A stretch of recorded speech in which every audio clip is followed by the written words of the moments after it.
I mentioned we had this terrible shooting in Georgia. Right. Our prayers are with our friends in Georgia. And I've been doing town halls and interviews in public with you for all these years since you got into the political arena. And I told this audience, never before have restrictions been so tight, obviously after the assassination attempt as well. And Director Wray said the threat level has never been this bad. He said it 5 consecutive times before Congress. What is going on? When you avoid the obvious answer to the same question over and over and over again, kids will continue to be killed in their classrooms, while Donald Trump makes it all about himself. It's a sick and angry world for a lot of reasons, and we're going to make it better. We're going to heal our world. We're going to get rid of all these wars that are starting all over the place because of incompetent American leadership.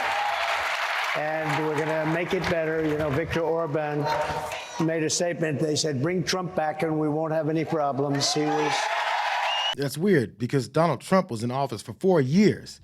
And in that time period, school shootings were already out of control, but they actually increased from 44 to 87 to 112 and 112 again.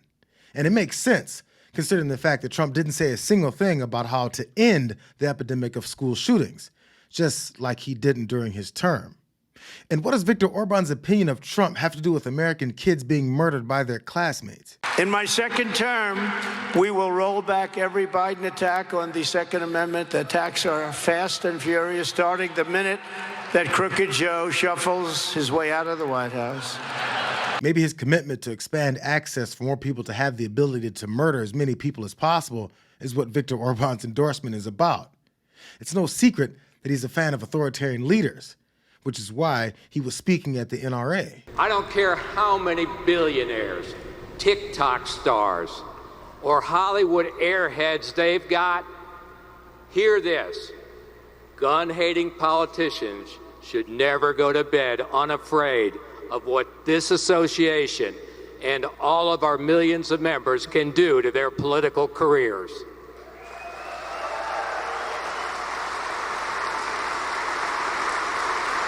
Because you fight like hell for freedom and you get more of it. Do Americans hear that weasel-faced piece of shit talk about how much power and control he wields over our elected leaders and think that it's wonderful that he brags about stealing their voice? He and his political pawns know that while we sit and watch children run into schools and shoot their classmates and teachers, they've already conditioned us to only worry about guns when certain people are holding them. Aurora. Has anyone been there? I think you'd better stay away for a little while. They had AK-47s, the ultimate guns, AK-47s. They can blow lots of people away real fast. And the sheriff didn't want to touch him. Nobody wants to touch him. Sheriff, there's 18 Venezuelans attacking my building. Would you please come over and straighten out the situation? He's got a deputy. You know what they say? Well, no thanks, let's call in the military. They're taking over. And I said this 4 years ago. So as long as Venezuelans are holding the AK-47s, there's some dangerous weapons. But when citizens are drowning in them and using them to kill other Americans at concerts, movies, schools, grocery stores, and in their homes, they're just tools to protect our freedom. How much freedom does Mason Schermerhorn, Ricky Aspinwall, Christian Angulo, and Christina Ermi have today? How free are the thoughts of their families, who will never see them again? How independent are the children that watch their teachers die in front of them? Do you think they're focused on the next week's math quiz, or if they're trying to get the images and sounds out of their brains of people dying while they're wondering if they're going to be next? And when they try to speak for themselves, our leaders attack them further. So I am on my way to Carbondale, Colorado. There's supposedly an organized march, the March for Our Lives, that's going to take place. And I'm really interested to see if people know what they're marching for. I guess this is supposed to be the beginning of people speaking out to take away our Second Amendment rights. And I'm not happy about it. If this is really a march for our lives, let's march against abortion.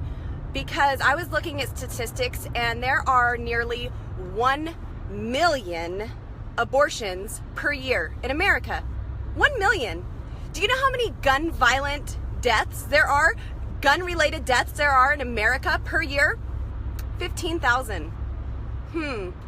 A drop in the bucket, I'd say. If you've ever been affected by gun violence or know anyone that has, Lauren Boebert thinks that your loss is a drop in the bucket.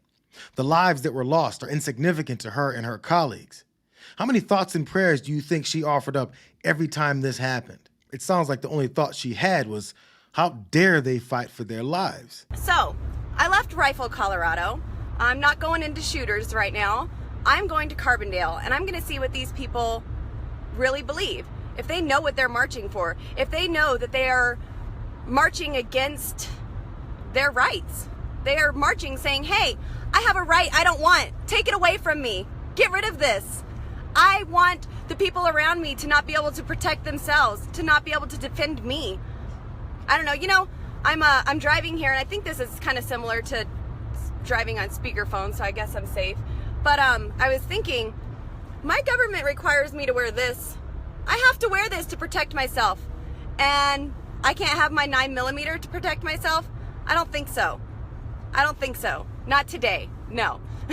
Shouldn't we ask ourselves why Lauren Boebert was threatened by kids that felt compelled to mobilize in hopes of saving their own lives? Why are adults who've made it out of school so offended by children that want to do the same? They've actually forgotten that lives have been lost, but they're the ones acting like victims. Now, some of y'all were around in the late 60s. You remember that, what that was about. The countercultural revolution, Woodstock and drugs and peace and free love and all that, but more about the undermining of the foundations of religion and morality. Because if you remember, in the late 60s, we invented things like no-fault divorce laws. We invented the sexual revolution. We invented radical feminism. We invented legalized abortion in 1973, where the state, the government, sanctions the killing of the unborn.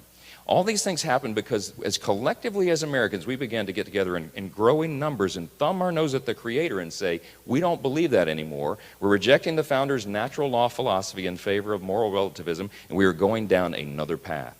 Now, what we tolerate in moderation, our children excuse in excess. What happens when you fast forward another 30 or 40 years? Well, here's a picture's worth 1,000 words. Go to the next one for me.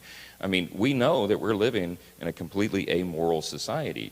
And so people say, how can a young person go into their schoolhouse and open fire on their classmates? Because we've taught a whole generation, a couple of generations now of Americans, that there is no right and wrong, that it's about survival of the fittest, and you evolve from the primordial slime. Why is that life of any sacred value? Because there's nobody sacred to whom it's owed.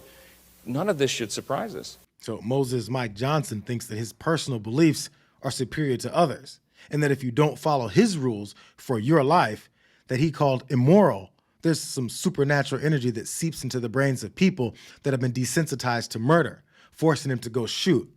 So what's so moral about the former president that Mike Johnson worships? How has his sinful behavior contributed to the spirit of gunfire in our schools? I think it's pretty obvious who the people are that advance the religion of firearms versus the ones suddenly planning funerals for their lost loved ones. The first hearing for the father of the teen accused of killing 4 people at a high school in Georgia just wrapped up. Colin Gray is charged with involuntary manslaughter, second-degree murder, and cruelty to children.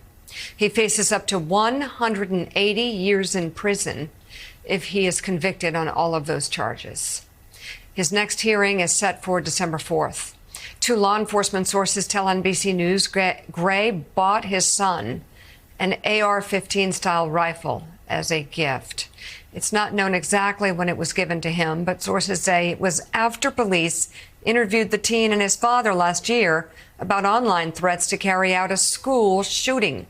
A hearing for the suspected gunman was held a short time ago. It's actually a child. The 14-year-old is facing 4 counts of felony murder. Authorities say he fired an AR-style rifle inside Appalachia High School on Wednesday, killing 2 students and 2 teachers. The teenager is now being charged as an adult and faces life in prison without parole.